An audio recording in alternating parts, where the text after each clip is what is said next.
Pourquoi, lorsque vous faites appel à Jésus, est-ce que Jésus dit non à une personne en particulier, permettant ainsi à une expérience inacceptable de se poursuivre? Donc, le fait que cela ne fonctionne pas toujours signifie que vous ne devez pas basculer un commutateur. Faites une prière, et l'expérience d'enlèvement s'en va. Ce n'est pas vrai non plus. J'ai travaillé avec Joe. Joe travaille avec des personnes enlevées et d'autres chrétiens qui sont orientés vers cette approche, et cela ne fonctionne pas toujours. Donc, je vous dirais que peut-être, dans les cas où le nom de Jésus ne fonctionne pas, peut-être que la cause n'est pas la diabolisation. Néanmoins, je dirais que nous devons rester sur la table, car nous avons une vision du monde surnaturel, du moins moi. Je ne suis pas matérialiste, je pense donc que la diabolisation reste l'une des explications possibles. J'ajouterai, avant de passer à une autre possibilité, qu'en ce qui concerne Genèse 6, 1 à 4, en tant qu'érudit biblique, je sais que ce passage sur les fils de Dieu peut être lu de manière à renforcer la diabolisation de l'enlèvement par des extraterrestres. Cependant, je ne pense pas que ce soit la bonne façon de lire le passage, car il ne contient ni termes spécifiques ni détails qui correspondent à ce qui se passe dans les expériences d'abduction. Les femmes mentionnées dans le passage ne sont emmenées nulle part, et ne sont pas emmenées dans un vaisseau spatial et ne sont pas expérimentées. Ce qui se passe dans Genèse 6, 1 à 4 et la manière dont ce passage est filtré dans d'autres passages de la théologie biblique ont trop de déconnexion avec les expériences d'enlèvement par extraterrestres. Donc, ce n'est pas un ajustement précis. Pour moi personnellement, même si cela reste sur la table pour moi, je pense que Genèse 6, 1 à 4 parle de quelque chose de tout à fait différent. Enfin, je dirais que la vision de la diabolisation présente également des déconnexions avec les sources médiévales, ou du moins des éléments sur lesquels nous devons réfléchir et évaluer, car nous devons rester honnêtes avec les données. Nous ne devons pas supposer que les peuples médiévaux seraient au courant des autres options. En d'autres termes, si vous étiez une personne du Moyen Âge qui vous a fait subir ce genre de choses, que penseriez-vous de plus? Eh bien, il n'y a pas grand-chose d'autre que vous puissiez penser. Vous croiriez en une présence démoniaque? De nos jours, il existe d'autres explications qui, dans de nombreux cas, ont du sens. Avoir une corrélation avec les récits objectifs et la littérature sur la diabolisation médiévale ne satisfait pas complètement le type de cadre dont nous avons besoin pour traiter l'expérience d'enlèvement par extraterrestre. Même si nous avons de bonnes raisons de laisser la diabolisation sur la table, il existe d'autres points de vue et d'autres affaires qui ne nous permettent pas de conclure que la diabolisation est la seule solution. Il y a d'autres choses à considérer et c'est ce que nous allons faire en procédant. Si vous repensez à l'enlèvement que nous avons décrit au début de notre épisode, c'était un exemple classique de paralysie du sommeil. Bien sûr, nous y avons ajouté un élément extraterrestre. La recherche sur la paralysie du sommeil, en particulier la recherche la plus récente, en a fait la principale explication des rapports d'enlèvement extraterrestre par la majorité des personnes intéressées par ce sujet. Par exemple, Anne Cox, dans son article La paralysie de sommeil et le folklore, estime qu'environ 40% de la population a connu une sorte de paralysie pendant le sommeil. Puisqu'il s'agit d'un très grand nombre, il a un pouvoir explicatif rien qu'en termes de nombre. La paralysie du sommeil a en fait une corrélation étonnamment élevée avec les éléments narratifs des expériences d'enlèvement extraterrestre. La recherche sur la paralysie du sommeil représente en réalité un élément supplémentaire de l'extraterrestre. Les érudites et les chercheurs ont découvert que, lorsqu'ils provoquent une paralysie du sommeil dans un laboratoire, les gens voient réellement des choses lors de leur événement de paralysie. Certains ont même utilisé des mots comme alien et extraterrestre dans leur rapport. Nous avons donc dans la paralysie du sommeil un problème que beaucoup de chercheurs pensent pouvoir expliquer de manière globale. Les gens voient des entités surnaturelles, ils ressentent une pression sur leur poitrine, ils éprouvent des sensations de toucher, de sonder et de picoter, éléments même rapportés par les enlevés. Étonnamment, vous obtenez encore plus de détails, sensation d'être soulevé dans votre lit, lévitation, ce genre de choses. Il est important que les personnes souffrant de paralysie du sommeil signalent cela, car, selon de nombreux chercheurs, cela donnerait l'impression de quitter une chambre, d'être sorti de votre chambre, d'être retiré de votre lit. C'est un élément courant de la paralysie du sommeil, du moins pour de nombreux individus. Même des expériences hors du corps ont été rapportées lors de recherches sur la paralysie du sommeil, même dans les cas où le sommeil était induit. La paralysie du sommeil explique donc ce que les gens pourraient penser est un enlèvement par un extraterrestre, un étranger entrant dans leur chambre et le faisant sortir de la pièce, et leur faisant des choses. Vous pouvez en faire rendre compte des éléments d'enlèvement avec cette vision, mais nous devons l'examiner plus attentivement, pour voir pourquoi elle est devenue une explication attrayante, récemment. J'ai fait allusion au fait que la cause de la paralysie du sommeil a été découverte et reproduite dans des conditions contrôlées. Selon une étude publiée dans le journal de la science neurologique, sur l'identification des mécanismes des émetteurs et des récepteurs responsables de la paralysie du sommeil paradoxal. Pendant le sommeil paradoxal, le système nerveux central devient intensément actif, mais le système moteur squelettique est paradoxalement contraint à l'état de paralysie musculaire. Les mécanismes qui déclenchent la paralysie du sommeil paradoxal font l'objet de débats intenses. Dans cet article, nous identifions les mécanismes des émetteurs et des récepteurs qui fonctionnent pour faire taire les muscles squelettiques pendant le sommeil paradoxal. Un autre article note que l'atonie musculaire, c'est-à-dire la perte de tonus musculaire, est une caractéristique du sommeil paradoxal. Si une personne est simultanément réveillée et en sommeil paradoxal, elle subit une paralysie du sommeil. En d'autres termes, la personne est éveillée mais incapable de bouger volontairement. Des études récentes indiquent que la glycine et un autre neurotransmetteur, l'acide gamma-aminobutyrique, sont simultanément nécessaires pour induire une atonie musculaire pendant le sommeil paradoxal. Ceci est une explication neurochimique naturelle de la paralysie du sommeil et, plus important encore, des choses qui l'accompagnent. Beaucoup de gens, lorsqu'ils souffrent de paralysie du sommeil, vont avoir certains des éléments qui font partie du scénario classique d'enlèvement par extraterrestre. On peut voir des figures d'ombre, on peut avoir la sensation d'être soulevé de leur lit, la sensation d'avoir une expérience hors du corps, de quitter leur chambre. Les réactions chimiques neuronales expliquant les causes chez beaucoup de gens, la plupart des chercheurs diraient, regardez. C'est l'explication de l'enlèvement par extraterrestre. L'enlèvement se produit littéralement dans l'esprit d'une personne, à cause des émetteurs neurochimiques, de la chimie de leur cerveau. Cependant, le fait de savoir que cela ne minimise pas la peur des gens, laquelle reste très réelle, ni leurs hallucinations, ni les sensations que cela produit, même si c'est une expérience entièrement neurochimique.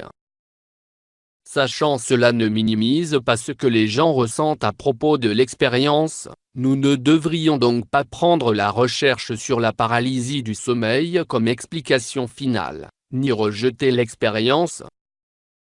Dans la littérature professionnelle, les chercheurs prennent l'expérience très au sérieux et peuvent dire aux gens, regardez. C'est en fait une chose naturelle qui se passe dans votre corps. Donc, selon cette explication, il ne s'agit ni d'extraterrestres ni de démons. Nous avons, dans des conditions de laboratoire, des explications neurochimiques très spécifiques de ce qui se passe. Nous n'avons pas besoin de démons, ni d'extraterrestres, qui entrent dans la chambre de quelqu'un, se donnant expérience sexuelle avec cette personne. Par conséquent, la paralysie du sommeil est devenue un concurrent majeur pour comprendre et expliquer le phénomène des enlèvements extraterrestres. La troisième approche pour répondre à la question de savoir ce qui se passe dans l'enlèvement extraterrestre peut sembler aussi bizarre que l'explication extraterrestre, à savoir le contrôle du mental et la scission mentale. Nous parlons ici de gens qui ont été délibérément traumatisés, ou qui ont été programmés, qui ont reçu le souvenir, dans ce cas, d'un enlèvement par extraterrestre, intentionnellement par quelqu'un d'autre. Ce point de vue nous réellement dans les programmes gouvernementaux, faute d'un meilleur terme. Le gouvernement américain a en fait une longue tradition de contrôle du mental et de soutien de la recherche privée au contrôle de l'esprit. Le contrôle du mental n'est pas un terme péjoratif que les gens utilisent pour se plaindre du gouvernement. Le contrôle du mental est une terminologie que vous trouvez dans la documentation gouvernementale elle-même.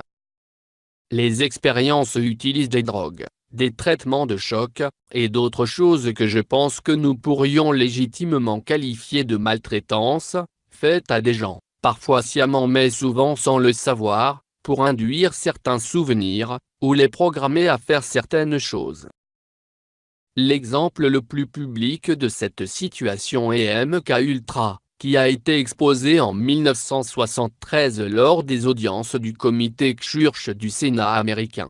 MKUltra était en fait une grosse affaire à laquelle nous allons consacrer du temps dans de prochains épisodes de Fringe Pop. Si vous souhaitez en savoir plus sur MKUltra et sur l'histoire du gouvernement américain dans ces domaines, je vous recommande le livre Cerveau lavé, ainsi que le livre Guerre mentale.